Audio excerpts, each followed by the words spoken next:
Bonjour messieurs, mes chers collègues, madame la rapporteure, mesdames et messieurs. Notre commission d'enquête poursuit aujourd'hui ses auditions et nous entendons aujourd'hui la Direction générale des entreprises, dite DGE. Depuis le début de nos travaux, nos auditions nous ont conduits à examiner la production de médicaments sous l'angle de la santé publique et du risque de pénurie de médicaments. Et c'est là la raison d'être de notre commission d'enquête. Mais nombre des personnes que nous avons auditionnées, et notamment les industriels du médicament, ont soulevé des arguments et des considérations d'ordre économique ou de politique industrielle de souveraineté. Je pense par exemple aux moteurs des délocalisations passées, les enjeux de compétitivité coût du secteur pharmaceutique européen par rapport aux productions asiatiques. Je pense aussi aux interrogations relatives à la viabilité du modèle économique de conception et de production du médicament, notamment en ce qui concerne l'effort important de R&D ou encore la régulation des prix de vente des médicaments. Enfin, nous avons aussi beaucoup évoqué les projets émergents de rapatriement de capacités de production en France et en Europe pour réduire nos dépendances et assurer notre approvisionnement. C'est donc pour examiner aujourd'hui les enjeux du médicament sous l'angle de la politique industrielle que nous avons souhaité entendre la Direction générale des entreprises, administration centrale chargée du développement des entreprises et des secteurs économiques. Je ne doute pas qu'avec la nouvelle dénomination du ministère de l'économie, des finances et de la souveraineté industrielle et numérique, à l'issue de la crise Covid, l'action de la DGE vis-à-vis de l'industrie pharmaceutique a pris une toute autre ampleur et que ce que nos interlocuteurs pourront nous confirmer. Je précise notamment que la DGE a piloté le déploiement des enveloppes du plan de France Relance ayant trait à la relocalisation de capacités de production pharmaceutique, entre autres, ça faisait partie des objectifs, sur laquelle je ne doute pas que nous aurons de nombreuses questions. Sur ce sujet des pénuries, d'ailleurs, la publication fort opportune hier soir d'une première liste de 48 médicaments critiques, montrant à quel point ce sujet est important, et votre audition fort bienvenue, puisque vous avez su y ajouter une PETO et des éléments, et une PRESTO, des éléments utiles complémentaires. Vous nous direz d'ailleurs comment cette liste a été constituée, puisqu'elle ne tient pas compte, je cite, de notre capacité à relocaliser, et que pour certains, peut-être, nous allons nous rendre compte que nous n'en sommes pas capables. Et que va s'ajouter, ce qui pourrait paraître pour autant primordial, celle, en tout cas du point de vue de nos critères à nous, essentiels, la liste des médicaments critiques sur le plan thérapeutique. Je précise également que cette audition est diffusée en direct sur le site internet du Sénat, qu'elle fera l'objet d'un compte-rendu publié. Avant de vous donner la parole, je vous rappelle qu'un faux témoignage devant notre commission d'enquête est passible des peines prévues aux articles 434-13, 434-14 et 434-15 du Code pénal. Je vous invite à prêter serment de dire toute la vérité, rien que la vérité, en levant la main droite et en disant « je le jure ». Monsieur Michel Raoult, vous intervenez ici. Monsieur Pilser et Monsieur Delattre. Je vous remercie. Vous avez la parole pour quelques propos liminaires et je passerai ensuite la parole à notre rapporteur, Laurence Cohen, pour une série de questions complémentaires. Madame la Présidente, Madame la rapporteure, Mesdames et Messieurs, je vous remercie de cette invitation aujourd'hui qui va me permettre de parler de l'action de la DGE dans le domaine du médicament. De manière générale, notre rôle à la DGE est de concevoir et de mettre en place des politiques publiques qui concourent au développement des entreprises. Donc on porte des missions à la fois sectorielles, donc de politique industrielle, des missions transverses, par exemple tout ce qui est simplification réglementaire et politique d'innovation, et également des missions relatives à la transformation écologique et numérique des entreprises. Dans le secteur du médicament plus spécifiquement, nous menons et nous suivons un certain nombre de sujets qui concourent à la compétitivité de la filière française ainsi qu'à ses efforts de réindustrialisation. Nous ne participons pas directement à la gestion des pénuries, mais nous collaborons étroitement avec le ministère de la Santé et la NSM sur le volet industriel de cette gestion.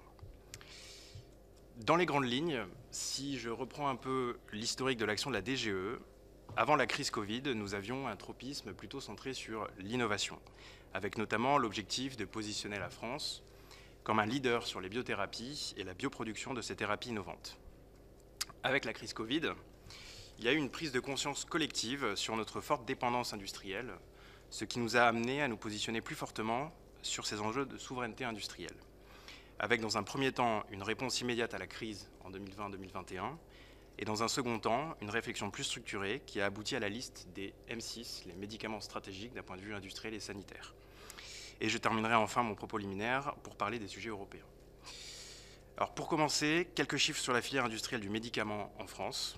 En 2020, c'est 260 laboratoires pharmaceutiques répartis sur plus de 400 sites industriels et une quarantaine de façonniers, ou également appelés CDMO, qui travaillent pour ces donneurs d'ordre, dont 24 qui produisent des substances actives.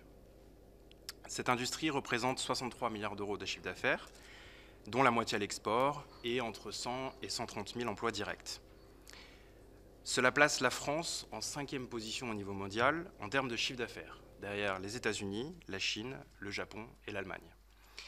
Et nous sommes en revanche en 5e position en termes de production pharmaceutique au sein de l'Union européenne, de l'Europe, derrière la Suisse, l'Italie, l'Allemagne et le Royaume-Uni. Alors il faut distinguer deux segments au sein du médicament. La bonne santé financière des grands groupes ou des startups est souvent liée à des produits innovants, et donc plus chers, et masque une autre réalité qui est que les producteurs et les exploitants de molécules matures, en gros les médicaments génériques, sont souvent dans des situations économiques moins favorables. Ces génériques représentent 21 milliards d'euros de chiffre d'affaires annuel, donc environ un tiers. En ce qui concerne les actions mises en œuvre par la DGE, je vais commencer par février 2019, lorsque la filière industrielle et l'État se sont regroupés au sein d'un comité stratégique de filière, donc un CSF, appelé Industrie et Technologie de Santé, présidé par la FEFIS. L'ensemble des fédérations professionnelles est représenté à ce bureau. Donc on y trouve le LEM, le SICOS, mais également le CIDIV et le SNITEM, etc., ainsi que les administrations et les ministères, donc industrie, recherche et santé en particulier. Il s'agit d'une instance de co-construction, d'action partagée entre l'État et l'industrie, comme souhaité par le Conseil national de l'industrie, afin d'avancer sur nos priorités collectives. Lors de la signature de ce premier contrat en 2019, les grands défis identifiés par la filière étaient, premièrement, de consolider le leadership français dans la production, en particulier en matière de bioproduction, et deuxièmement, de renforcer l'internationalisation des entreprises. Il avait donc été identifié dans ce contrat, je cite, qu'en termes d'indépendance sanitaire, il est important que la France se renforce dans la production de thérapies innovantes. Il y a donc eu un projet structurant sur la bioproduction qui représente un gros potentiel d'innovation technologique. Les industriels du CSF ont donc étroitement collaboré avec la DGE, le ministère de la Santé et le ministère de la Recherche, ce qui nous a permis de définir et mettre en œuvre la stratégie d'accélération biothérapie et bioproduction, annoncée en 2022. Cette stratégie a pour objectif de placer la France en tant que leader mondial et de produire 20 biomédicaments d'ici 2030. Ensuite, il y a eu la crise Covid 2020 qui nous a fait prendre conscience de difficultés majeures dans nos chaînes d'approvisionnement en matière de produits de santé. C'est pour cela que le gouvernement a lancé 2 appels à projets. Le premier, Capacity Building, pour financer des projets qui visent à répondre directement à la crise Covid, et le second, Résilience, pour renforcer nos chaînes d'approvisionnement. Pour le secteur de la santé, le gouvernement a donc mobilisé plus de 800 millions d'euros d'aide pour à peu près 1,7 milliard d'euros d'investissements productifs, donc publics-privés. Concernant Capacity Building, cet appel à manifestation d'intérêt a permis d'augmenter nos capacités de production de traitements et de dispositifs utilisés dans la lutte anti-Covid. Par exemple, tout ce qui est respirateur, oxygénothérapie, et également flacons et seringues pour les vaccins Covid. Les 671 millions d'euros investis par l'État dans cet AMI ont permis donc de soutenir 59 projets qui ont mobilisé 1,2 milliard d'euros d'investissement public-privé. C'est dans le cadre de cet appel à manifestation d'intérêt également que l'État a financé une usine de production du principe actif du paracétamol qui sera active, opérationnelle en 2025-2026. Ensuite, concernant l'appel à projet Résilience, c'était un appel à projet plus large qui ne couvrait pas que le périmètre santé, mais sur le périmètre santé, ce sont 158 millions d'euros qui ont été mobilisés. Cela a notamment permis de mettre en place des filières souveraines sur des produits en forte pénurie durant la crise et de soutenir des capacités de production de molécules critiques en France. 128 projets et 565 millions d'euros d'investissement public-privé. Comme l'objectif de résilience était de réduire nos dépendances dans un certain nombre de secteurs stratégiques, qui allaient, comme je disais, au-delà de la santé, par exemple avec l'agroalimentaire et l'électronique, et également de relancer notre économie pour garantir la création de valeur en France, nous avons donc regardé si les projets concernaient des médicaments dits d'intérêt thérapeutique majeur, mais nous avons également pris en compte d'autres critères, comme les impacts sociaux et environnementaux des projets. En particulier, on estime qu'il y aura une création à terme d'environ 6 500 emplois suite à ces deux appels. Parmi les projets soutenus, plus d'une centaine de projets médicaments et de vaccins ont renforcé la chaîne de valeur de ces médicaments MITM. Plus d'une quarantaine ont visé à la relocalisation ou la sécurisation de capacités de production de principes actifs, en particulier pour des molécules utilisées en réanimation qui ont été en forte tension pendant la crise Covid. Les capacités de production ont également été renforcées sur les tests de diagnostic in vitro pour mettre en place une filière souveraine en France, ainsi que sur la chaîne de valeur des vaccins pour permettre à la France d'avoir des capacités de remplissage additionnelles de 670 millions de doses par an. Nous estimons qu'environ 10% des projets soutenus sont actuellement achevés et la durée de ces projets, qui contiennent souvent une phase de R&D en amont de la phase d'industrialisation, est dans la majorité des cas plutôt de l'ordre de 3-4 ans, maximum 5 ans. Ensuite, passé l'urgence du contexte de relance post-Covid, et au-delà des vulnérabilités spécifiques à la lutte contre la Covid-19, il a fallu donc désormais structurer une approche méthodologique qui permettait de cibler les investissements en faveur de la relocalisation de production de médicaments. Cela s'est traduit dans l'avenant au contrat stratégique de filière en juin 2021, où a été décidée une extension de son périmètre à une plus grande part de la chaîne de valeur des industries de santé. La crise a en effet montré l'urgence qu'il y a à assurer la résilience de notre industrie de santé sur ce sujet de l'approvisionnement en principes actifs. Nous avons donc collectivement créé un nouveau projet, relocalisation de principes actifs, intermédiaires ou médicaments essentiels. Et cela a notamment conduit à 2 livrables majeurs, une étude sur la vulnérabilité des chaînes de valeur du principe actif, et le second qui est la construction de la liste des M6 par le gouvernement. Sur le premier livrable, il s'agit d'une étude menée pour le SICOS par PwC qui a permis de regarder spécifiquement les questions de compétitivité de notre industrie, notamment au regard des réglementations européennes. C'est en effet un des facteurs explicatifs de notre dépendance grandissante aux fournisseurs asiatiques de principes actifs. En effet, vous le savez, 40% des médicaments commercialisés dans l'Union européenne proviennent des pays tiers et 60 à 80% des principes actifs sont produits uniquement en Chine et en Inde. Une molécule sur 6 n'est plus du tout produite en Europe, en particulier les molécules matures. 63% des lignes de production de principes actifs valides sont détenues par des fabricants asiatiques contre 33% en Europe. Cette proportion était inverse en 2000 et c'est en 2005 que l'Asie a rattrapé l'Europe. Cette délocalisation progressive est en partie due à des réglementations sociales et environnementales qui sont plus strictes et qui, en Europe, et qui, bien sûr à juste titre, imposent aux producteurs des obligations en matière environnementale, par exemple tout ce qui est rejet des solvants dans les rivières, contrôle de la pollution de l'air, mais également en matière sociale, tout ce qui est protection des travailleurs contre les explosions, l'inhalation de produits toxiques, etc. Les fabricants asiatiques qui exportent en Europe ne sont pas soumis à ces réglementations. Cette étude estime que la mise en place d'une unité de production de principes actifs en Europe implique donc un surcoût de l'ordre de 20 à 40% par rapport à une production en Asie. Et une part significative est liée au respect de ces réglementations environnementales. On note néanmoins qu'il y a une forte disparité selon le type de produit. Ce constat m'amène aussi du coup à la question du prix des médicaments. La DGE participe aux discussions interministérielles au sein du CEPS concernant la fixation du prix des médicaments, en particulier sur la mise en œuvre de l'article 65 de la LFSS 2022, le critère industriel, ainsi que l'article 28 de l'accord 4 CEPS-LEM. Ces outils permettent de répondre en partie à des difficultés d'approvisionnement lorsqu'il s'agit du fait d'un prix trop faible. Néanmoins, sur le sujet plus large et global de la régulation des produits de santé, une mission a été lancée par la Première ministre en janvier 2023 et elle se donne pour objectif d'établir un diagnostic partagé sur notre modèle de prise en charge et ses voies d'amélioration pour renforcer notre compétitivité et mieux lutter contre les tensions d'approvisionnement et les pénuries.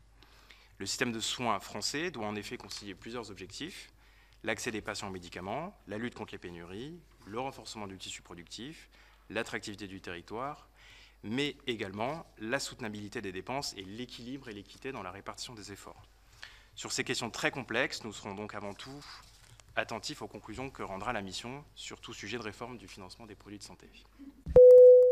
Excusez-moi, si vous pouviez un peu raccourcir votre propos, de façon à ce qu'on puisse avoir un échange et non, c'est une audition.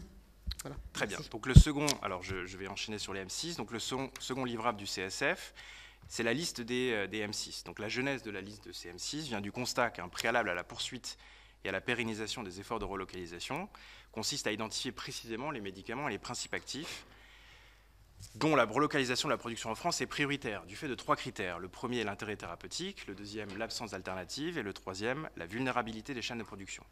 Il fallait en effet disposer d'une liste plus restreinte que celle des MITM, qui représente 6 000 molécules, pour pouvoir concentrer nos efforts et maximiser notre impact en termes de souveraineté sanitaire et industrielle. Donc un groupe de travail a été engagé en 2022, entre la DGE, la DGS et la NSM, pour constituer une telle liste de médicaments suite aux recommandations des rapports bio et récemment JURGI. Dans ce processus, la DGS et la NSM identifient les médicaments les plus stratégiques du point de vue de leur intérêt thérapeutique. Et ensuite, la DGE mène avec la NSM une analyse de la vulnérabilité industrielle de la chaîne d'approvisionnement, en prenant en compte notamment la dépendance aux approvisionnements extra-UE. On s'appuie donc sur des analyses des ruptures et les sites de production déclarés pour ces médicaments, pour identifier ceux dont la chaîne de production est la plus fragile. Et enfin, nous faisons le lien avec les industriels du CSF pour qu'ils challengent notre analyse, qu'ils étudient les causes profondes des vulnérabilités, ainsi que la faisabilité et le coût d'une éventuelle relocalisation. Notre stratégie industrielle, pour terminer, doit également se construire au niveau européen. Donc ERA, l'Agence européenne de réponse aux crises, est un élément de réponse, et nous soutenons avec la DGS le fait qu'elle puisse avoir des objectifs ambitieux. Elle a un rôle majeur à jouer pour sécuriser les chaînes d'approvisionnement, pour répondre aux crises sanitaires. Et par ailleurs, au vu des différences de marché identifiées pour le secteur de la santé, la France a proposé, en 2021, de mettre en place et de coordonner un projet important d'intérêt européen commun, donc un PIEC, sur la santé, pour répondre à plusieurs objectifs: promouvoir le développement et le déploiement de procédés de production plus durables et disruptifs, favoriser l'émergence de thérapies innovantes et contribuer aux efforts européens pour renforcer la résilience de l'Union. C'est donc la DGE qui coordonne en interministériel cette initiative. En 2 mots, un PIEC, c'est un projet important, comme je disais, d'intérêt européen commun. C'est d'abord un outil qui permet à des États membres, après avoir l'accord de la Commission européenne, de financer des projets industriels qui dépassent les seuils habituellement autorisés, que ce soit en montant ou en pourcentage d'aide. Donc un PIEC permet de déroger à ces seuils, mais à une double condition, qui est une coalition d'États membres engagés pour avoir un véritable effet de passage à l'échelle, et que les projets répondent à une faille de marché, c'est-à-dire que les conditions du marché, d'un point de vue économique ou technologique, n'incitent pas naturellement les entreprises à investir. Il y a donc un critère d'innovation très strict, et la Commission ne valide que les projets qui déploient des technologies qui vont au-delà de l'état de l'art. Le PIEC Santé a donc été énoncé en mars 2022 sous PFUE. Il a été conçu en 2 vagues, avec un budget d'environ 1,5 million d'euros, pour mettre en place une politique industrielle européenne, mais pas pour répondre spécifiquement aux problèmes de pénurie de médicaments, au vu des exigences d'innovation que je mentionnais. Nous avons donc sélectionné 3 projets qui ont été notifiés à la Commission, dont un qui porte spécifiquement sur le recours à des procédés innovants pour une chaîne de production de principes actifs critiques plus verte et mieux intégrée à l'échelon européen. Pour résumer, nous avons donc engagé, au sortir de la crise Covid, un certain nombre d'actions structurantes qui visent à réindustrialiser la France et à rétablir un certain degré de souveraineté industrielle et sanitaire. Ce sont des actions qui sont néanmoins à leur début et nous devrons sans doute encore attendre quelques années avant de voir pleinement leurs effets. Merci beaucoup pour ces propos liminaires complets. Je vais donc demander à Laurence Cohen, rapporteure, donc de lancer une première salve de questions. Oui, merci Madame la Présidente. Je dois dire que même après votre propos liminaire, et c'est l'intérêt d'une commission d'enquête pour avoir des réponses précises à des questions précises, il me reste des interrogations sur le ciblage et les conditions des programmes d'aide à la relocalisation. Selon la presse, seuls 18 projets sur une centaine financés par le plan de relance permettront en réalité de relocaliser la production de principes actifs ou d'ingrédients de médicaments. Est-ce que vous confirmez ces chiffres et comment ces projets ont-ils été choisis? Parce que vous avez donné un certain nombre de chiffres qui ont été au-delà de ces 18 projets. Mais on nous voudrions des éléments beaucoup plus précis. Par exemple, quand je vous demande quels sont les critères qui ont présidé à ces choix, vous avez donné comme exemple le paracétamol, et effectivement l'usine Séquence qu'on est allé visiter avec la présidente. On a plutôt visité la plateforme, on a rencontré les équipes parce que l'usine est en train de sortir de terre, elle n'est pas sortie. Mais bon, d'accord, c'est le paracétamol, c'est bien, on s'en réjouit, mais pourquoi il n'y a pas de projet sur l'amoxicilline, par exemple? Donc c'est vraiment quels sont vos critères de choix? Ça, c'est ma première question. Ma seconde question, elle est plus sur le ciblage et les conditions des programmes d'aide à la relocalisation. Aujourd'hui, on est face à une situation de pénurie, de tension. C'est une situation qui est générale, on peut dire qui est mondiale, mais il y a une pratique depuis des dizaines d'années de délocalisation. Vous l'avez un peu dit, c'est-à-dire cette délocalisation pour gagner sur les coûts, aussi bien au niveau de la main-d'œuvre que pour gagner aussi sur les coûts au niveau environnemental. Donc il y a eu un choix de délocalisation. Aujourd'hui, est-ce que vous pensez équitable, juste, que le gouvernement finalement débloque des fonds publics pour permettre à ces mêmes entreprises qui ont délocalisé de se relocaliser? Est-ce que vous trouvez que c'est équitable et même que c'est éthique? Et là, je me fais le relais d'un certain nombre de professeurs de médecine qui, d'ailleurs, ont dénoncé cet état de fait à juste titre. Alors, est-ce que dans leurs recommandations, si je me réfère donc à ce qu'ils ont écrit, ils recommandaient plutôt de créer un établissement public à but non lucratif pour mettre en œuvre des partenariats publics-privés visant à coordonner la stratégie de relocalisation. Donc, à la fois, qu'est-ce que vous répondez à ces critiques? Et finalement, comment est-ce qu'est reçu au niveau de la Direction générale des entreprises, donc du gouvernement, cette proposition? Est-ce qu'elle est travaillée? Est-ce qu'elle est réfléchie? Ma troisième question, c'est toujours sur les aides à la relocalisation. Est-ce que si les aides à la relocalisation, c'est compliqué à dire, financent aujourd'hui des projets donc, de modernisation et de renforcement de capacité de production qui existent en France, est-ce que cela signifie que vous estimez encore aujourd'hui un déséquilibre de compétitivité de l'industrie pharmaceutique française par rapport à d'autres pays, notamment européens? Donc, en fait, qu'est-ce que vous allez mettre comme conditionnalité aux aides à la relocalisation et à la réindustrialisation ciblée? Parce que mon souci et notre souci, c'est qu'il ne faudrait pas qu'il y ait à nouveau de l'argent public qui soit débloqué pour inciter les entreprises à relocaliser et que dans très peu de temps, elles redélocalisent. Voyez-vous? Et quand je parle de relocalisation, il est bien évident que personne au niveau de la commission d'enquête ne pense qu'il faut relocaliser à toute force sur le territoire exclusivement national.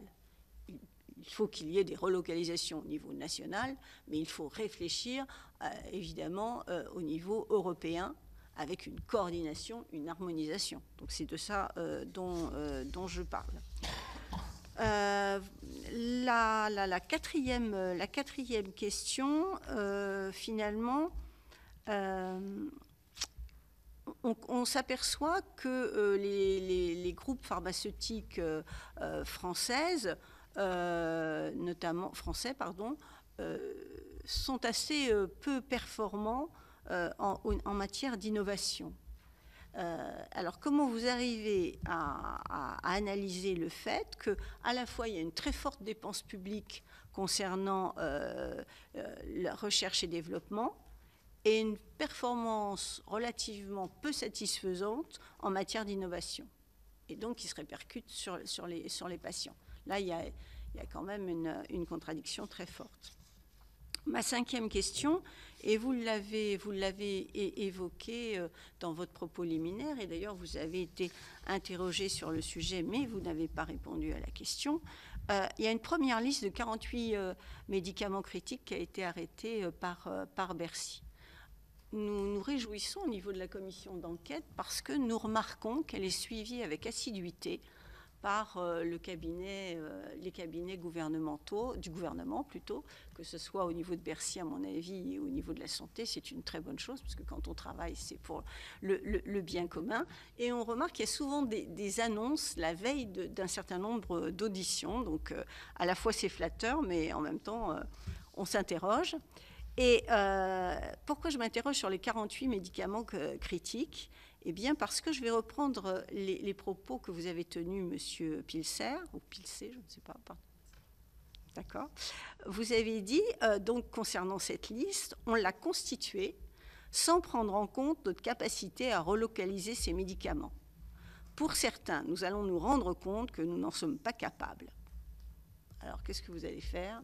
C'est quoi? Voilà. C'est-à-dire que, si vous voulez, là, on est un peu dans un flou. On n'a pas très bien compris. On est dans un flou artistique. C'est-à-dire, c'est quoi les alternatives? Relocaliser, vous n'en aurez pas la capacité, ça ne sera pas possible. Vous avez quand même, j'imagine, un plan de relocalisation au niveau européen, ou c'est une constatation, auquel cas... mes doutes, pour ne pas dire autre chose. Donc ça, c'est une question importante. Comment ? Ça ne tient pas compte de l'intérêt thérapeutique. Exactement, ça ne tient pas compte de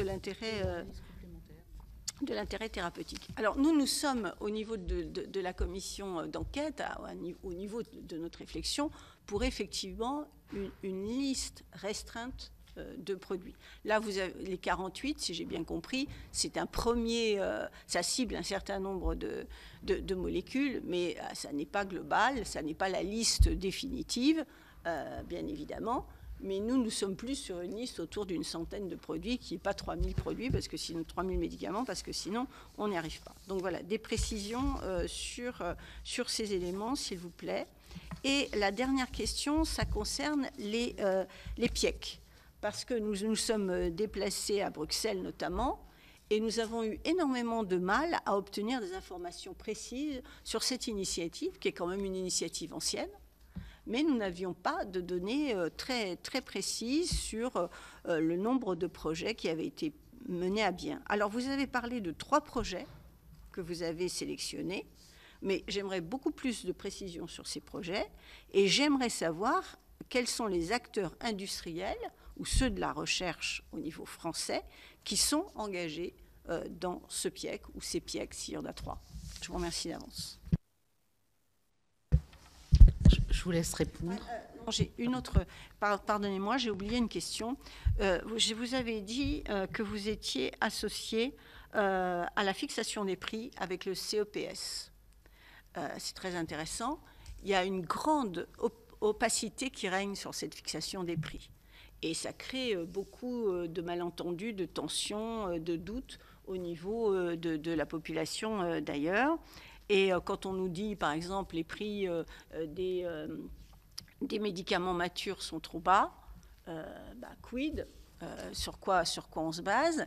Et moi, je vous demande, qu'est-ce que vous penseriez qu'il y ait une transparence sur la fixation des prix et que dans cette transparence, on prenne en compte à la fois le coût réel de production, le respect des normes environnementales et sociales, parce que, si vous voulez, si des entreprises sont relocalisées, qu'elles respectent en France et en Europe des normes qui ont été établies collectivement, il ne serait pas normal qu'elles soient en concurrence avec des entreprises qui ne respectent pas ces normes-là parce qu'elles viennent d'ailleurs. Donc, respect de ces normes, évidemment, évaluation du service médical rendu, et quatrième, j'allais dire, condition de transparence, bien la marge bénéficiaire qui est reconnue par tous. Mais qu'on ait ces 4 éléments-là qui soient identifiés et qu'on sache exactement quel est le prix, parce que sinon on voit des prix, notamment de médicaments innovants, qui s'envolent et qui sont absolument... On ne sait pas sur quoi on s'appuie pour la fixation de ce genre de prix. Et du coup, on réduit toujours par le bas les médicaments matures, mais à un moment donné, c'est plus possible de les produire dans de telles conditions. Je vous remercie. Merci beaucoup pour ces questions. Alors, je vais y répondre dans le désordre, vous me pardonnerez. Je vais peut-être commencer sur tout ce qui concerne cette liste de médicaments stratégiques d'un point de vue industriel et sanitaire. Donc, c'est une construction commune avec le ministère de la Santé.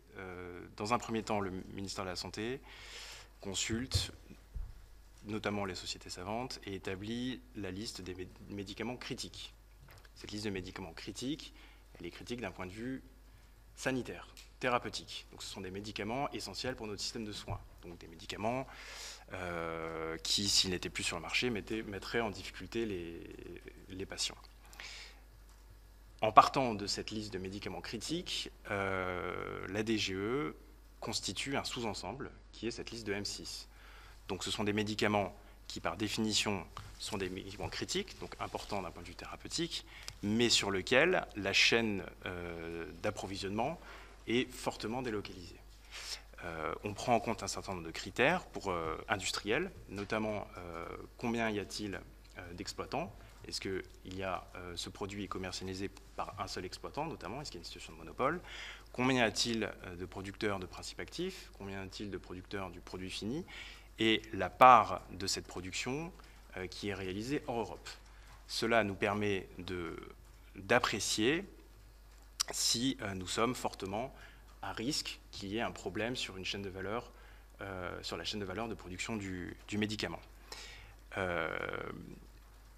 La liste des médicaments critiques, elle est adossée à un ensemble d'actions qui seront mises en œuvre, d'une part par le ministère de la Santé, tout ce qui est prévision, anticipation, gestion des pénuries, etc. Et pour ce qui concerne ce sous-ensemble, donc la liste des médicaments stratégiques d'un point de vue industriel et sanitaire, c'est sur cette liste que nous nous basons pour prioriser nos efforts de relocalisation. Donc nous regardons au cas par cas et nous en discutons avec les industriels pour voir s'ils peuvent, oui ou non, relocaliser la production du principe actif ou du produit fini en France. Par construction, la méthodologie que nous appliquons, qui est donc celle issue du rapport Georgi modulo des adaptations mineures, prend en compte les implantations au niveau européen. Donc un médicament qui est produit en Europe, sur lequel il y a beaucoup de producteurs, sur lequel la part des producteurs européens est élevée, ne sera pas considéré comme étant un médicament stratégique. Donc nous n'allons pas regarder si nous avons besoin de le relocaliser. Nous considérons que le fait d'avoir beaucoup de producteurs en Europe est un gage de garantie de sécurité d'approvisionnement.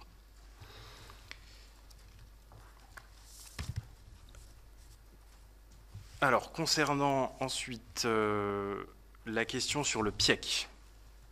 Donc, le principe du PIEC est effectivement ancien, je ne sais pas exactement de quand il date, mais comme je vous le disais, le PIEC est avant tout un outil juridique. Donc, c'est un outil qui permet à des États membres de demander un accord à la Commission pour financer des projets au-delà des seuils autorisés. Donc, il y a eu plusieurs PIEC qui ont été lancés, des PIEC sur la nanoélectronique, sur le cloud, sur d'autres thématiques.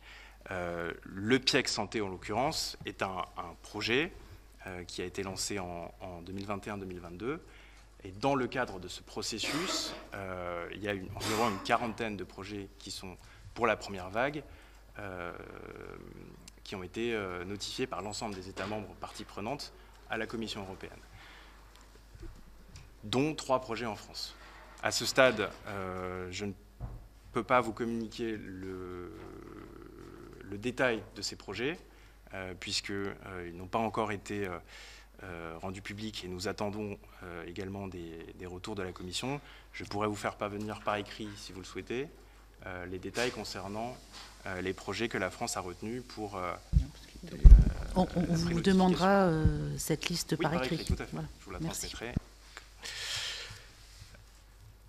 Ensuite, sur la question du CEPS, nous pensons qu'il y a que les modalités de fixation du prix répondent déjà à un objectif de transparence. La loi fixe les critères qui sont explicitement pris en compte dans la tarification des produits de santé, et l'accord cadre entre le CEPS et le LEM détaille les dispositions qui peuvent être mobilisées pour, par exemple, octroyer des stabilités de prix à des médicaments. Pardonnez-moi, mais vous êtes sur une commission d'enquête, vous devez vraiment répondre aux questions. Oui. Et c'est là c'est la langue de bois. Hein. Parce que dire que c'est transparent, je pense que ceux qui nous écoutent, et même nous, on s'est retenu d'avoir un fou rire. C'est parce que c'est tout sauf transparent. Non, j'y viens. Voilà. Hein. Donc, il y a des prix faciaux qui sont publiés. Les prix nets sont négociés entre les entreprises et le CEPS. Ils ne sont pas communiqués pour des raisons de secret des affaires. Vous posiez la question de savoir s'il fallait prendre en compte le coût d'un médicament dans la fixation de son tarif. Cette question est complexe. Elle présente, selon moi, des avantages et des inconvénients. L'avantage étant qu'effectivement, en se calant sur une approche coût plus marge, on garantit que la production d'un produit est rentable et donc on s'assure qu'il y a une production et une commercialisation. L'inconvénient, en revanche, est d'une part la difficulté à contrôler la fiabilité des informations. Donc il faut pouvoir accéder à une comptabilité analytique pour challenger les entreprises sur le coût réel. Toutes les entreprises n'ont pas des comptabilités analytiques. Et deuxièmement, ce dispositif pourrait créer des incitations, enfin des mauvaises incitations dans le système, qui enlèveraient l'incitation qu'a un industriel à optimiser son coût. À partir du moment où on lui garantit qu'il sera payé à son coût plus sa marge, il fera moins d'efforts pour réduire ce coût-là. Donc cela aura un impact sur les dépenses publiques. Concernant le... D'accord. Concernant la question du respect des normes, effectivement, c'est un des facteurs qui explique les différences de compétitivité.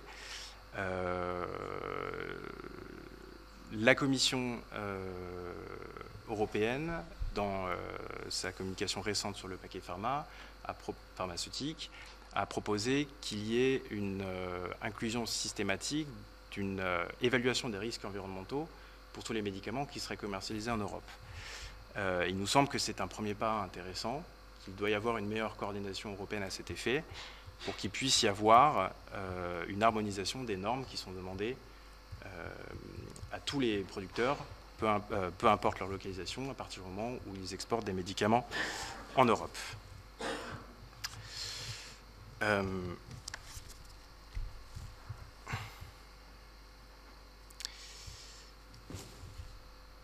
Ensuite, sur la question sur le ciblage des aides du plan France Relance. Sur le plan France Relance, j'ai mentionné plus de 800 millions d'euros d'aides. Le chiffre exact est de 829 millions d'euros. La majorité de ces aides, 671 millions, ont été fléchées vers la MI Capacity, donc qui était vraiment l'appel à projet qui visait à sélectionner des projets industriels pour répondre à nos besoins de médicaments et de dispositifs pour la crise Covid. Ensuite, c'est 158 millions d'euros pour résilience. Ok. Très bien. La façon dont ces projets ont été choisis est effectivement d'avoir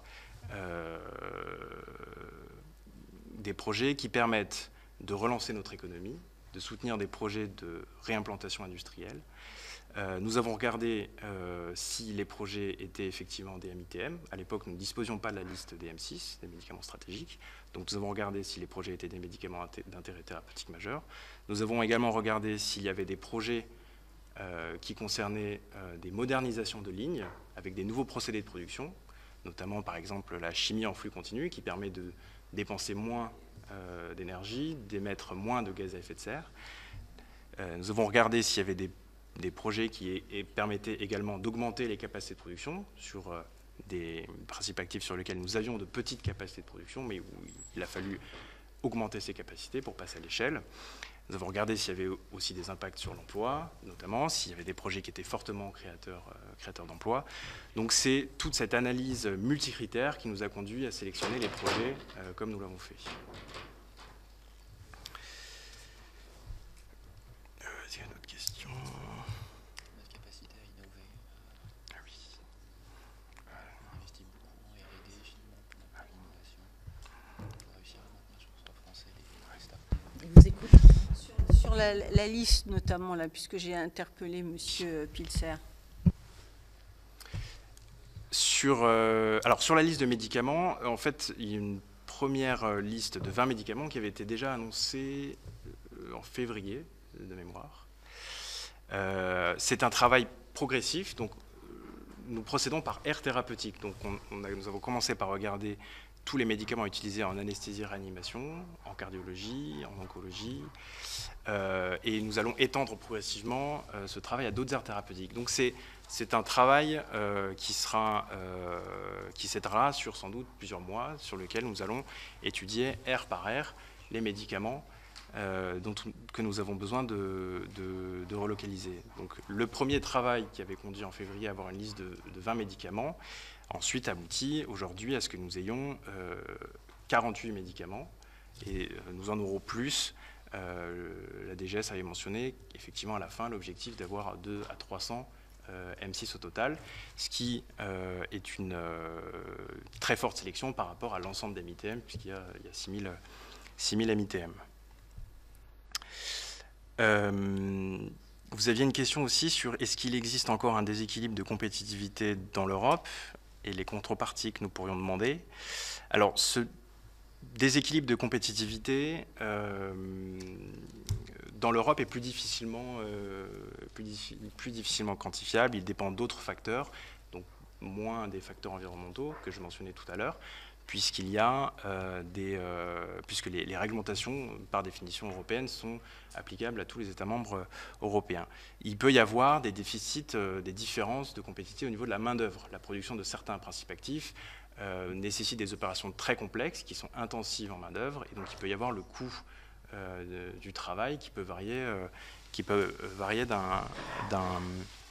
d'un pays à l'autre. En ce qui concerne le fait d'offrir de la prévisibilité aux industriels, l'approche qui a été retenue est finalement celle de l'article 65 de la LFSS 2022, le critère industriel, qui permet de donner un avantage en termes de prix du médicament à ceux dont la production, dont la chaîne de production est mieux implantée en Europe et permet de garantir une sécurité d'approvisionnement. Alors, je vais vous demander de préciser un certain nombre de choses parce que y a vraiment besoin d'avoir plus d'éléments dans un échange plus direct sur les questions et les réponses. Par exemple, quand vous dites qu'au niveau du prix, vous avez effectivement, vous prenez en compte comment dirais-je, un critère de relocalisation industrielle, etc. Très précisément, combien de fois la Direction générale des entreprises est intervenue auprès du CEPS par rapport pour faire entrer en fait ce critère précis d'industrialisation dans le prix. Ça, c'est ma première question. Ma deuxième question, vous avez parlé vous avez dit exactement, pour ne pas trahir votre propos, qu'à partir du moment où un médicament est produit en Europe, il n'est pas considéré comme un médicament stratégique parce que vous considérez que du coup, il ne devrait pas souffrir de pénurie, grosso modo. Or, moi, je voudrais que vous précisiez, parce que qu'est-ce que veut dire médicament? Vous parlez de quoi? Est-ce que vous parlez du principe actif? Est-ce que vous parlez du produit fini? Est-ce que vous parlez de telle ou telle substance chimique qui sont nécessaires à la fabrication? Vous voyez bien que là, on n'est pas sur les mêmes échelles. Ça, c'est ma deuxième demande de précision.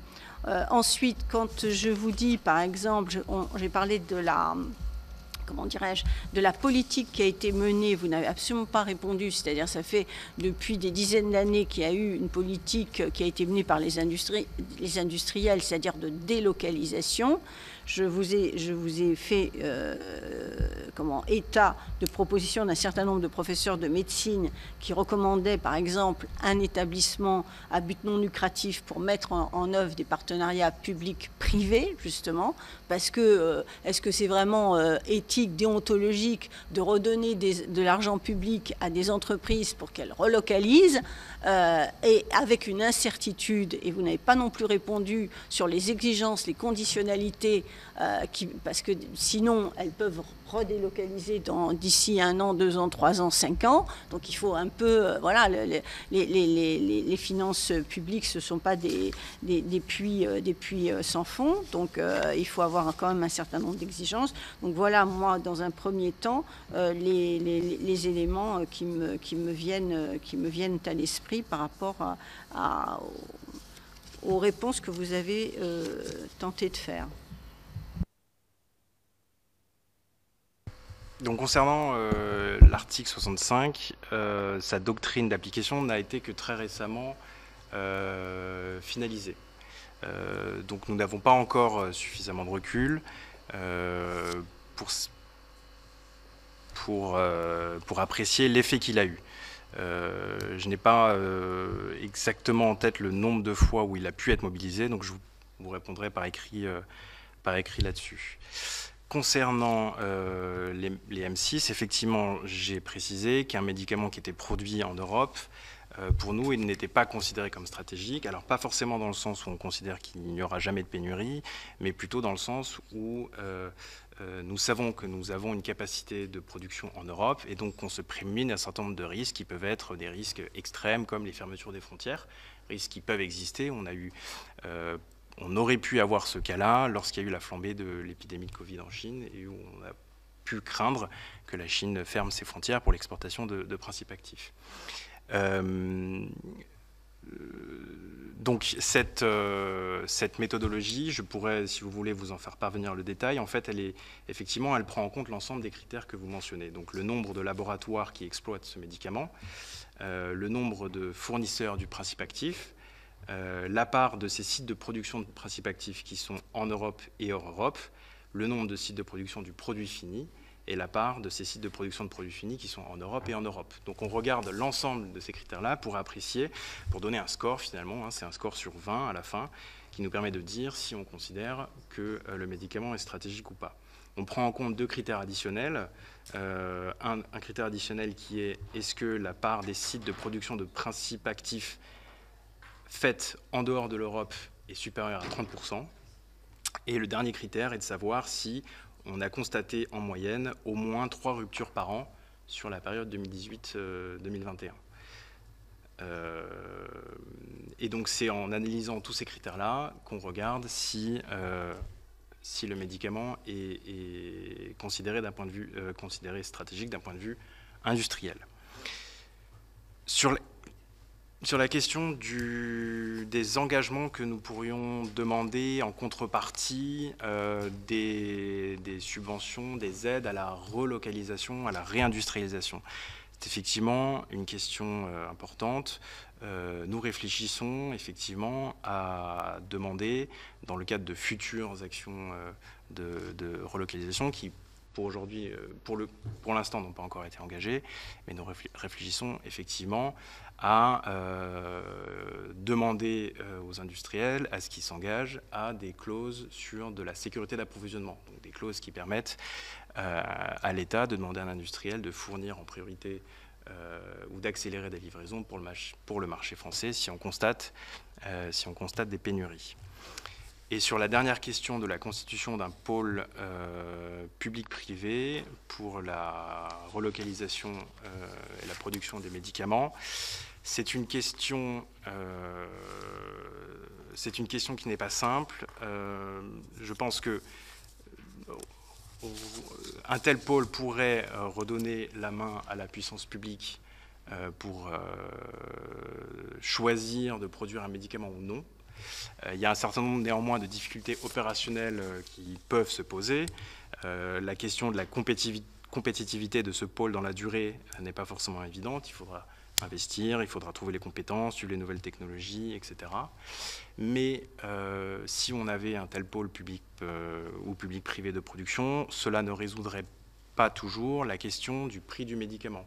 On sait que parfois, enfin dans un certain nombre de cas, la décision d'un industriel de ne pas produire un médicament en Europe ou en France est surtout lié à des questions de rentabilité, à d'écart entre son coût de production et le tarif qui est proposé, négocié avec le CEPS. Donc il faut aussi, en mon sens, avant tout, regarder les effets que vont avoir l'application de l'article 65 et de l'article 28 suite aux nouvelles orientations ministérielles pour savoir si ça va avoir un vrai impact, un impact significatif sur les incitations aux industriels à produire plus en France et en Europe.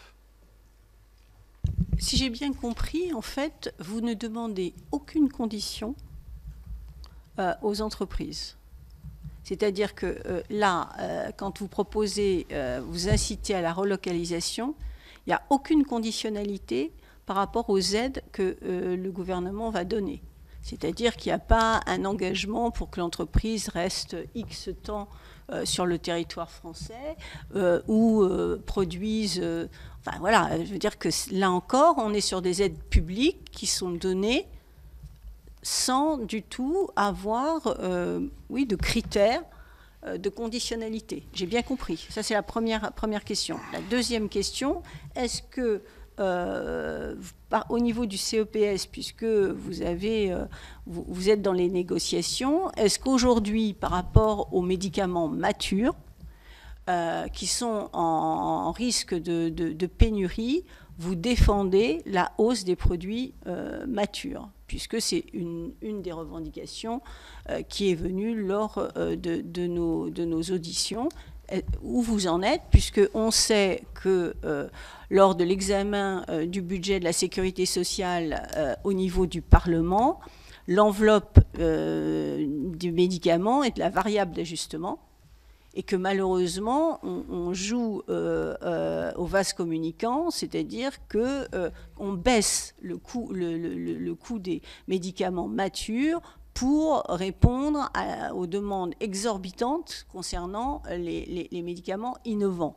Et à ce petit jeu-là, à un moment donné, on peut risquer de ne plus avoir de médicaments matures parce que les industriels vont trouver que c'est réellement pas rentable. Donc ma question, elle est précise. Est-ce que vous défendez une hausse des médicaments matures en risque de pénurie? Deux questions très précises. Alors, sur la première question, aujourd'hui, nous n'avons pas lancé de dispositifs, hormis ceux que j'ai cités, mais qui sont clos, donc capacity building et résilience. Nous n'avons pas lancé de nouveaux dispositifs de soutien à la relocalisation. Donc, ce que je vous disais, c'est qu'effectivement, nous réfléchissons, dans le cadre de futures potentielles actions à venir, à intégrer des demandes d'engagement, de sécurisation, d'approvisionnement du marché français. Celles que vous avez déjà lancées, est-ce qu'il y avait des conditions ? En gros, alors je vais être très précise, puisque vous me semblez, je ne dois pas être suffisamment claire. Il y a une entreprise qui s'appelle Séquence qui est en train de monter son usine. Quelles ont été les conditionnalités qui leur ont été demandées pour être sûr qu'il n'y ait pas une délocalisation dans quelques années? Ça, c'est clair et précis, c'est passé. Donc vous pouvez me répondre oui ou non.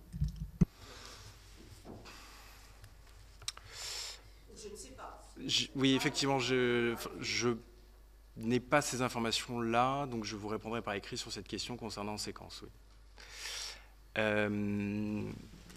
Concernant la deuxième question, est-ce que nous défendons des hausses de prix pour les médicaments matures? Effectivement, il y a eu des orientations ministérielles décidées suite au conflit de pénurie, dans lesquels les ministres ont demandé à ce que le CEPS regarde attentivement les demandes de hausse de prix. Ils ont d'abord annoncé un moratoire sur les génériques M6 et ensuite à ce qu'on regarde attentivement les demandes de hausse de prix pour ces M6 qui seraient produits en Europe, donc pour ces médicaments matures. Je ne peux pas vous dire là tout de suite combien de dossiers ont été déposés ou pas, donc je pourrais vous répondre également par écrit là-dessus. Mais effectivement, nous sommes collectivement, avec l'ensemble des ministères représentés au CEPS, attentifs à ce que ces orientations soient respectées et que pour les médicaments stratégiques qui le justifient, qui représentent un enjeu de santé publique, nous puissions regarder l'ensemble des hausses des dépenses éligibles pour octroyer une hausse de coût au titre de l'article 28 de l'accord cadre.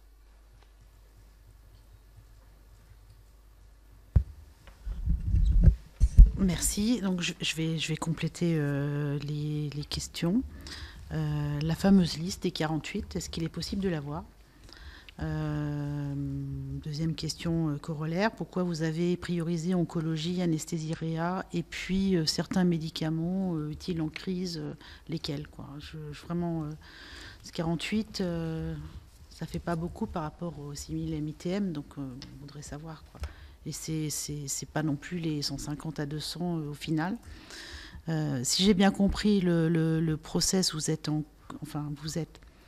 l'ensemble des parties prenantes sur cette question des pénuries de médicaments et de la constitution de la liste, parce que comme on a du mal à savoir qui fait quoi précisément et qu'on aimerait bien que tout le monde fasse un peu convergent, donc l'ensemble des parties prenantes est en cours de consultation des sociétés savantes. Honnêtement, les sociétés savantes, la consultation, ça a amené aux 3000 à 6000 MITM. Enfin, on avait un objectif là, on en a déjà 48. Il reste beaucoup de sociétés savantes à interroger. Ça va être compliqué. Donc c'est un sujet. Quid du lien de cette liste avec celle de l'OMS? Quid du lien de cette liste avec celle qui est en cours de constitution par l'Agence européenne du médicament? Voilà, c'est des sujets qui sont importants. Est-ce que ça va être une liste limitative arrêtée ou une liste qui pourra bouger dans le temps? C'est un vrai sujet. On vous interroge là-dessus parce que l'annonce vient d'être faite par vous, donc d'un certain nombre de précisions. Donc finalement, quelque part, outre l'intérêt thérapeutique qui manifestement n'est pas de votre ressort, ou en tout cas dans un second temps, on va être réévalué. Pour le reste, on aimerait savoir. Vous évoquez cette question de la souveraineté. Dans les choix qui ont été faits dans le cadre du plan relance, il y a eu de vos propos d'ailleurs vous-même, puisque je reprends des verbatims d'intervention, tout ça des uns et des autres. Il y a eu aussi des échecs dans les choix, dès à présent des échecs dans les choix d'accompagnement. Je pense qu'il y en a un qui a été cité et qui fabrique des poches de perfusion de paracétamol. On est bien d'accord? Carélide. En tout cas, moi, j'invente pas. Ce que je veux dire, c'est que je me fie à des verbatims et des contenus d'intervention publique. Et j'ai pris exactement les mots et les termes qui ont été utilisés. Il y a donc 5 millions d'euros d'accompagnement dans le cadre du plan relance. Et puis finalement, les hôpitaux ont continué, et puis les acheteurs publics ont continué à acheter à l'étranger parce que la masse budgétaire de commandes est ce qu'elle est. Que quelques centimes pour une poche, ça fait beaucoup au final sur les lots complets, et que encore une fois, traiter de ces questions-là sans tenir compte de la seconde ligne, puisqu'il y en a plusieurs lignes budgétaires dans le PLFSS, c'est-à-dire la ligne hôpital, qui est aussi limitée dans le cadre du PLFSS, c'est compliqué. Donc vous aviez d'ailleurs, il a été annoncé qu'une circulaire a été envoyée aux acheteurs publics pour privilégier, pas privilégier, mais pour prendre en compte le critère de circuit court, ou en tout cas de sécurité d'approvisionnement. Et on sait qu'avec les dérivés, les poches et certains dérivés injectables, c'est essentiel, que le fait que ce soit en Asie compromet beaucoup la sécurité d'approvisionnement. Pour le coup, les quelques centimes en plus, là, ils vont peser lourd dans la balance, et notamment dans la balance de la ligne hôpital. Tout ça pour vous dire comment vous envisagez en fait vos décisions, parce que là on est un peu sous le coup de cette annonce, mais comment vous envisagez vos décisions, votre place à vous dans ce système de financement de la santé en France qui est sous le joug du sacro-saint ONDAM, PLFSS et des lignes budgétaires médicaments hôpital, puisque là on traite vraiment de la question du médicament et comment ça s'articule. Voilà, pour que vous soyez à la fois efficace en matière de réindustrialisation et de souveraineté et que, en même temps, on n'explose pas les déficits de la sécurité sociale. Voilà. C'est donc ma deuxième question, celle-là, parce que c'est un vrai sujet. Et on a bien compris qu'il y avait un COPIL, mais les COPIL, on en a vu beaucoup, hein, des task force, tout ça. Donc on aimerait savoir comment ça fonctionne. Ma troisième question concerne ce que vous appelez la production européenne, ce que vous regardez, Europe et française, bien évidemment, en matière de souveraineté. Qu'est-ce que vous appelez production ? Quand vous regardez une chaîne de production, c'est la chaîne de valeur du médicament, ça commence par les matières premières, donc en amont des principes actifs, et ça finit par le conditionnement secondaire pour la France. Ça pourrait finir avec le conditionnement primaire si on avait pour une certaine série de médicaments une organisation européenne, une identification européenne, et puis finalement on se débrouille pour avoir des notices Internet, etc. etc. Mais pour l'instant, on n'en est pas là. Donc, qu'est-ce que vous regardez dans la chaîne de valeur ? C'est-à-dire que des séquences, des usines comme séquences, on ne va peut-être pas en avoir 15 000, et ça ne fait pas tous les principes actifs. Et donc, la relocalisation pour le flaconnage, c'est très bien, c'est très important, mais ça ne crée pas la souveraineté. En tout cas, ça ne provoque pas la souveraineté. Or, ça fait partie des sujets que vous regardez de très près. Donc, on essaie de comprendre comment vous traitez de cette question-là. Et puis, ma dernière question porte sur l'identification de la pénurie. Donc, vous dites au moins 3 ruptures par an. Vous savez bien qu'il y a les pénuries et en réalité, c'est la partie visible de l'iceberg, puisque tout le reste, c'est ce qu'on appelle les tensions. Et les tensions, ça veut dire pour une personne, pas pour... voilà. 1 sur 10, ça veut dire une pénurie. C'est-à-dire que dans les choix, on dégrade la prise en charge thérapeutique, voilà, et on limite finalement les gens qui ont accès à la limitation de disponibilité du médicament. Voilà. Et donc ce sujet-là est important. Donc vous traitez la question des pénuries, mais j'allais dire, quand on traite que la question des pénuries, quelque part, on se met dans une situation où on va essayer de rattraper l'histoire, mais en tout cas, on ne la devance pas.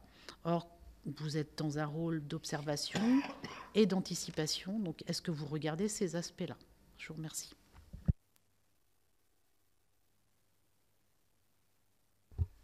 Alors, concernant la liste de ces 48, donc je pourrais vous transmettre effectivement cette liste par écrit à l'issue. Je n'ai pas non plus d'informations sur pourquoi telles aires, les aires que j'ai citées, ont été choisies en premier. C'est ce travail amont d'identification des médicaments critiques au sein des aires thérapeutiques est vraiment un travail qui est mené par le ministère de la Santé avec les sociétés savantes. Donc on intervient assez peu dans ce domaine-là. Comme vous disiez, on regarde les médicaments critiques. Parce qu'on essaie de comprendre le process. Donc en fait, oui. Il y a le ministère de la Santé qui vous passe commande d'une liste. Et vous dites dans la presse, donc il y a une liste qui est arrêtée, mais nous, on n'a pas fait notre job parce que pour l'instant, on ne sait pas si on va pouvoir faire quelque chose derrière. C'est ça. J'essaie de comprendre. Non, excusez-moi, oui. Parce que vous avez dit, on ne sait pas si on sera en capacité de relocaliser et peut-être qu'on va se rendre compte que ce n'est pas possible. Alors, donc j'essaie de comprendre un peu le process. C'est M. Pilser qui est à vos côtés, qui visiblement est muet, bien qu'il ait prêté serment, mais enfin, voilà, et c'est ces propos qu'on est en train de redonner. On essaie de comprendre, mais vous êtes 3, mais il y a une voix. Bon, pourquoi pas ? Donc, il y a, dans ce processus, donc d'abord, c'est côté ministère de la Santé, il regarde quels sont les médicaments critiques, donc d'un point de vue thérapeutique, en fonction d'aires thérapeutiques. Donc là, c'est la partie amont du processus, on intervient assez peu dedans. Une fois qu'on a cette liste de médicaments critiques d'un point de vue thérapeutique, on regarde ceux sur lesquels il y a des vulnérabilités sur la chaîne de valeur. Donc, comme je disais, ceux qui sont peu produits en Europe. Et donc voilà, donc réponse à ma deuxième question. Voilà. Peu produit en Europe, ça veut dire quoi ? Ça veut dire que... Parce que la chaîne de valeur est très vaste. Voilà. Et Par donc, exemple, pour effectivement, certains médicaments, on a 35 étapes, voire plus. Hein. Alors, les vaccins, ça peut être 200 à 300 étapes. À ce stade, la méthodologie, la matrice d'analyse que nous utilisons est en fait celle qui est issue du rapport Georgi. Donc elle est un peu... c'est forcément un proxy. Donc on ne prend pas en compte 35 étapes de production dans ce scoring. On regarde où est produit le principe actif, où est produit où est fait le conditionnement, le produit fini. Vous regardez la matière première du principe actif ?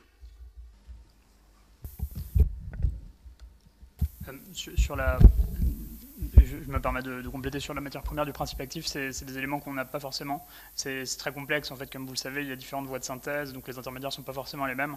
Donc on se base uniquement sur les 2 étapes, principe actif, produit fini. Mais ensuite, bien entendu, on regarde au cas par cas, sur chaque médicament, l'ensemble de la chaîne de valeur. Et si une vulnérabilité vient de l'intermédiaire de synthèse qui est fabriqué uniquement en Chine et dont on est très dépendant, c'est des choses qu'on identifie avec les industriels et sur lesquelles on cherche à apporter des solutions. Peut-être juste pour compléter également sur ce que j'ai pu dire hier. Premièrement, sur le chiffre de 48, j'ai mentionné le fait qu'on était actuellement à 48 médicaments, mais l'annonce de la formation de cette liste, elle a été faite par les ministres il y a quelques mois. Donc j'ai juste annoncé que, en l'état actuel des travaux, nous en étions à 48 médicaments sur ces 3 aires thérapeutiques. Oui, bien sûr. Mais sur le fait que nous ne savons pas si nous sommes capables de tout relocaliser, en fait, l'enjeu, c'est nous avons identifié des médicaments sur lesquels nous étions très dépendants. Mais ensuite, savoir si nous sommes capables de les relocaliser, ça demande un travail avec les industriels pour voir en fonction de l'état de notre industrie ce que nous sommes capables ou non de produire en France. Donc c'est un travail qui prend par nature beaucoup plus de temps et qui demande une discussion au cas par cas. Et donc en effet, nous devons discuter avec les industriels pour savoir ce sur quoi nous serons capables de reconstruire des capacités. Et ce sur quoi ce sera beaucoup trop cher ou des capacités européennes seront préférables ou alors une diversification des approvisionnements. Mais donc c'est un travail qui prend par nature un peu plus de temps et sur lequel, au cas par cas, nous pouvons nous rendre compte que sur telle ou telle molécule, la relocalisation s'avère plus compliquée que sur d'autres. Vraiment, pour finir sur ce sujet, c'est dommageable qu'il y ait eu les articles hier ou ce matin, parce que du coup, on se focalise là-dessus. Ceci dit, depuis le début de nos auditions, cette fameuse liste de médicaments critiques, elle revient partout, que ce soit au niveau européen, que ça a été annoncé par le ministre, puis c'est décalé. Enfin, voilà. Mais on sait bien qu'on ne va pas pouvoir exiger quelque chose de propre pour 6 000 ou 3 000 MITM, mais que par contre, peut-être que pour 200, on peut sécuriser, quoi. Donc, c'est vrai qu'on sent bien qu'il y a quelque chose là qui est essentiel. Ce qu'on essaie de comprendre par rapport à ce que vous dites, vous, c'est que, du coup, la liste qu'on va avoir au final, c'est celle des possibles ou c'est celle des nécessaires ?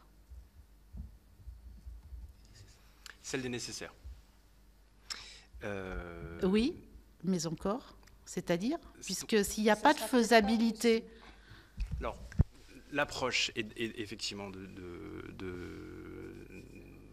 voir quels sont les médicaments sur lesquels il y a un problème sur la chaîne de valeur. Ensuite, l'action à prendre en priorité, c'est effectivement discuter avec les industriels pour relocaliser. Si la relocalisation n'est pas possible, effectivement, il faudra passer à un plan B. Ça peut être constituer des stocks, ça peut diversifier les approvisionnements, etc.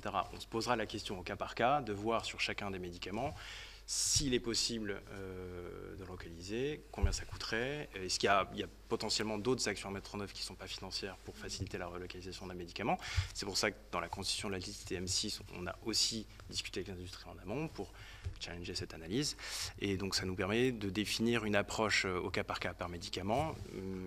Mais comme je disais, voilà, l'option qu'on regarde en premier, la possibilité qu'on regarde en premier, c'est celle de se dire est-ce qu'on peut relocaliser ce médicament.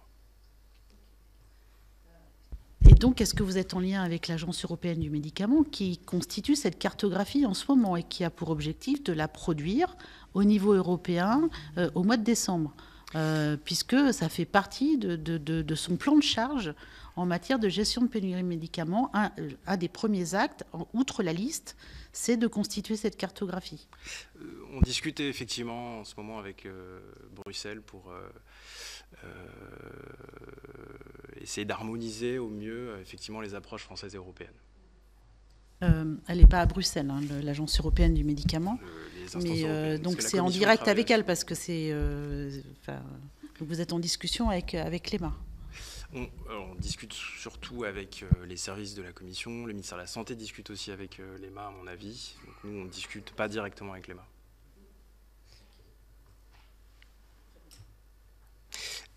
Vous aviez posé une question aussi sur la liste des M6, est-ce qu'elle sera évolutive? Alors on n'a pas encore défini la fréquence à laquelle on actualisera cette liste, mais on peut concevoir effectivement qu'à partir du moment où un médicament sera relocalisé en France ou en Europe, par nature, il ne sera plus M6 puisqu'il n'y aura plus de vulnérabilité sur la chaîne de valeur. Donc effectivement, même si on ne sait pas comment, à quelle fréquence ça va évoluer, elle est prévue, cette liste est bien prévue pour être effectuée puisqu'elle s'adapte à la réalité industrielle. Est-ce que vous avez des éléments complémentaires à nous fournir ou fournir sur? Donc on va faire une demande de complément écrit. Voilà, écrits que j'ai mentionnés, oui. Voilà, exactement. Juste quand même une remarque, outre celle que j'ai faite, quand même un peu le sentiment, malgré la crise que l'on a vécue là, de la Covid, et puis le fait qu'il y ait de plus en plus de médicaments qui soient impactés par des pénuries. Moi, j'entends qu'il faut travailler cas par cas et c'est tout à fait nécessaire. Enfin, il y a un minimum d'anticipation quand même pour éviter d'être le dos au mur. Et la deuxième chose, je reste extrêmement interrogative sur le manque de conditionnalité que vous donnez aux entreprises. Alors peut-être que vos questions, que vos réponses par écrit seront plus précises et permettront effectivement de contredire ce que je dis, mais pour l'instant, c'est quand même assez inquiétant. C'est-à-dire que je veux bien que l'initiative publique soit compliquée, etc., mais là, vous êtes pieds et poings liés à ce qui se passe à l'extérieur et au bon vouloir des industriels. Oui, peut-être sur ce dernier point, donc sur la conditionnalité. Donc, en ce qui concerne le passé, donc cet appel à projet résilience, également en élément de contexte, c'était un appel à projet plus large, qui ne couvre pas que le secteur de la santé. Donc on était aussi sur l'agroalimentaire, on n'a pas demandé aux industriels soutenus dans l'agroalimentaire d'avoir des clauses d'approvisionnement en produits alimentaires en cas de pénurie. Et ça soulève peut-être aussi la question un peu plus large du bénéfice, de ce qu'on attend d'une aide. On peut aussi considérer qu'une aide publique, en fait, elle vient pour inciter ou favoriser des investissements industriels en France. Les industriels ont parfois besoin d'un effet incitatif de la puissance publique pour produire. On peut considérer aussi que cette aide, elle emporte des externalités positives qui sont propres à elle-même, c'est-à-dire le fait de pouvoir avoir un projet industriel ou de R&D en France a des retombées économiques sur le territoire, en termes d'emploi, en termes d'investissement, en termes de réduction des inégalités, en matière sociale et environnementale, etc. Donc on peut aussi très bien considérer que le simple fait d'avoir ces externalités positives est le bénéfice direct de l'aide. Écoutez, alors on peut se rassurer à bon compte, mais l'expérience contredit ce que vous êtes en train de dire. Voilà. Donc simplement l'expérience qu'on a vécue fait que, et dans toutes les collectivités, ici vous êtes au Sénat, donc c'est la Chambre des collectivités, on a des mandats autres, et quand il y a des aides, des subventions, il y a toujours des conditions, toujours. Mais on ne va pas continuer à polémiquer, visiblement, on n'a pas la même analyse. En tout cas, je pense qu'il faudra un scoring de ces affaires-là et un contrôle et pour utiliser des termes anglicistes, un feedback de tout ça. Parce que les externalités positives, à part d'être listées, mériteraient quand même d'être évaluées et estimées. Est-ce que l'État en a pour son argent, et surtout les Françaises et les Français, c'est quand même un sujet. Et voilà, le sujet est là, quelque part. D'autant plus que dans ces affaires-là, on ne se situe pas dans l'innovation. Donc la prise de risque, elle est, comment dire, non, il y a un risque économique. Il y a l'innovation aussi. Ces projets de réindustrialisation, souvent, ils sont associés à des efforts de R&D qui permettent de produire pour moins cher et plus verte en Europe. Donc il y a souvent un aspect innovation aussi dedans. Oui, mais il n'y a pas la prise de risque sur une nouvelle molécule. Je me permets quand même c'est un domaine qu'on commence à connaître un petit peu. Et du coup, on n'est pas quand même dans la même incertitude que quand on accompagne, quand on prend un risque sur de la recherche fondamentale vers des brevets sur des traitements innovants. Surtout en ce moment, on voit bien que...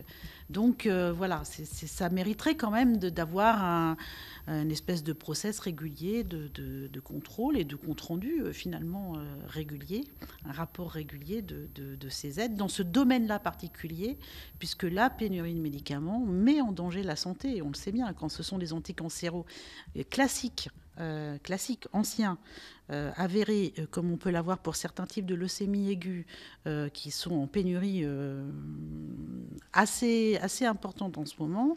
Voilà, les cancérologues, ça se traduit par retard à la prise en charge thérapeutique, et donc derrière, c'est des effets qui sont palpables, quoi.